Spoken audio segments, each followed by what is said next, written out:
बच्चों, अब हम जानेंगे कि अवतल दर्पण किस प्रकार बनते हैं और कैसे होते हैं। वे गोले दर्पण जिनके उभरे हुए तल पर कलई करके, जो उभरा हुआ तला होता है उसका, उस पर कलई करके दबे हुए तल को परावर्तक तल बनाया जाता है। जो दबा हुआ तल होता है उसको परावर्तक तल बनाया जाता है। जैसे कि इस चित्र में दिखाया गया, ये उभरा हुआ तल है, इसमें ये उभरे हुए तल पे पॉलिश करके दबे हुए तल को परावर्तक तल बनाया गया है। ऐसे को दर्पण को हम अवतल दर्पण कहते हैं। इसी तरह से इसके विपरीत उत्तल दर्पण वे गोले दर्पण जिनके दबे हुए तल को, जो दबा हुआ भाग है, जैसे इसमें ये दबा हुआ था, यहाँ ये दबा हुआ भाग है, इसके तल को पॉलिश करके उभरे हुए तल को, ये उभरे हुए तल को जो है परावर्तक तल बनाया जाता है। ऐसे दर्पण को हम उत्तल दर्पण कहते हैं।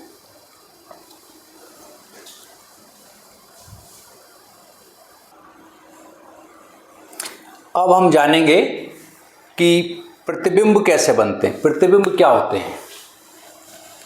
प्रतिबिंब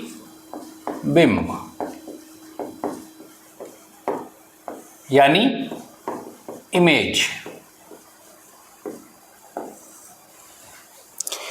वस्तु के, कोई ऑब्जेक्ट है, कोई वस्तु है, उसके किसी बिंदु से चलने वाली प्रकाश किरणें परावर्तन के पश्चात जिस बिंदु पर वास्तव में मिलती हैं, वह उस पहले बिंदु का प्रतिबिंब कहलाता है।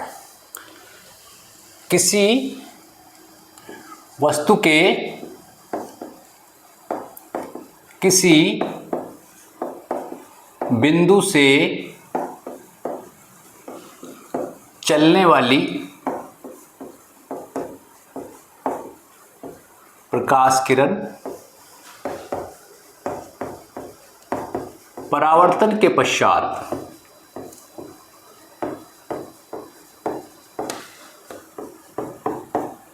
वास्तव में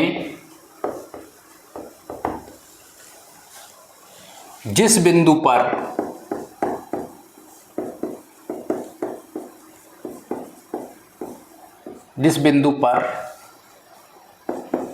मिलती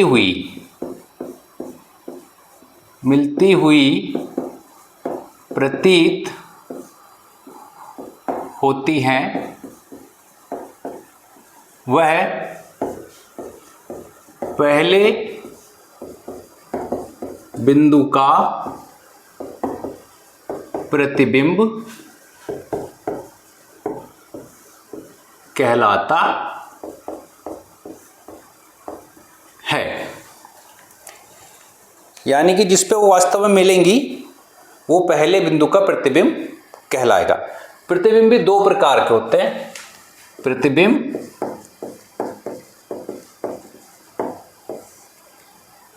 दो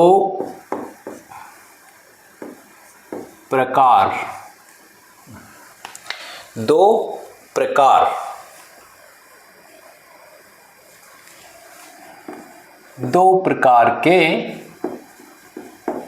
होते हैं। पहला वास्तविक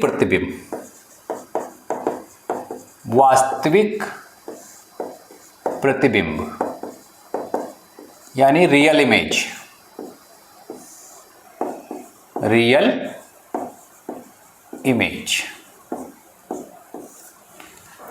वास्तविक प्रतिबिंब क्या है? जब किसी वस्तु के किसी बिंदु से चलने वाली प्रकाश किरण परावर्तन के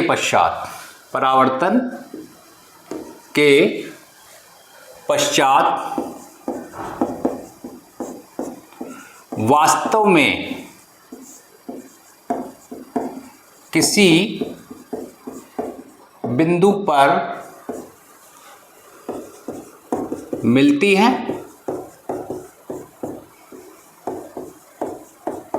तो वह पहले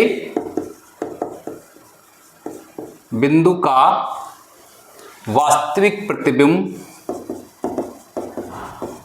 वास्तविक प्रतिबिंब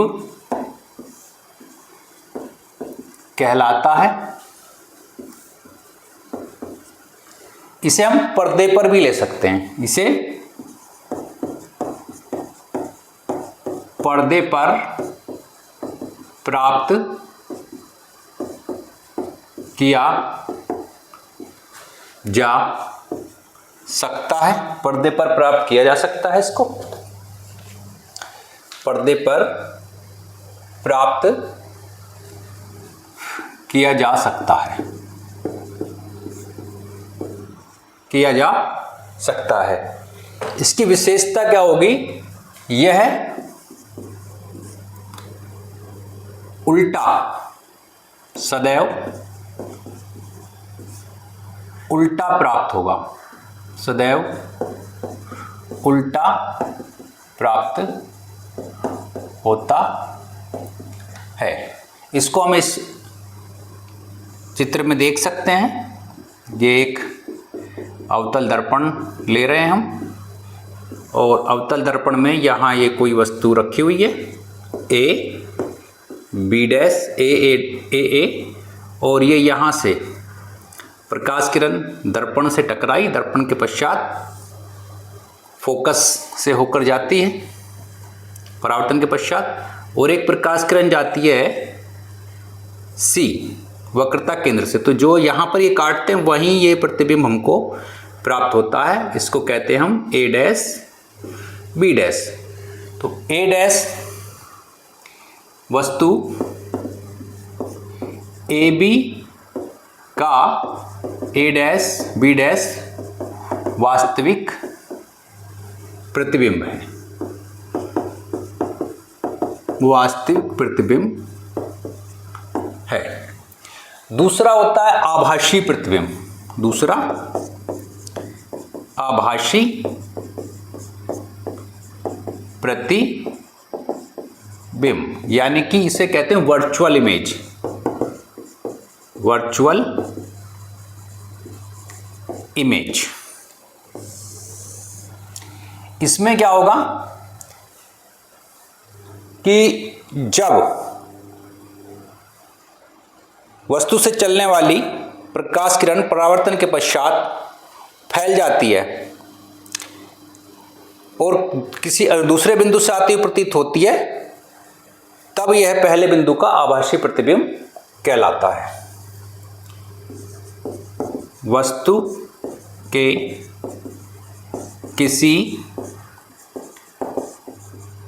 बिंदु से चलने वाली प्रकाश किरण परावर्तन के पश्चात,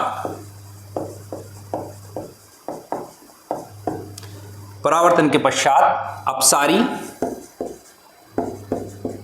अपसारी यानी कि फैलना,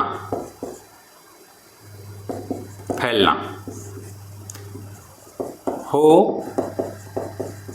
जाती है, यानी फैल जाती है।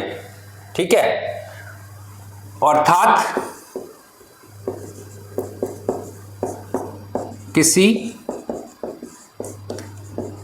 अन्य बिंदु से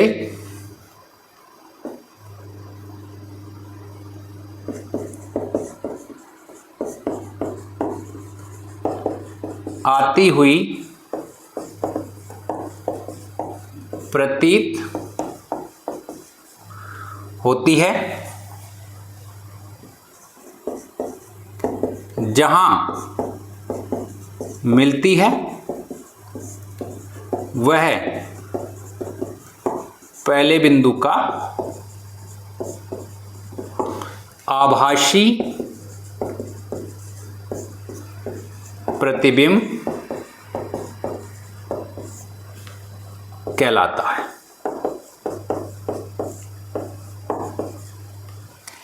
इसको हम इस चित्र में देख सकते हैं। ये एक अवतल दर्पण ले लेते हैं हम,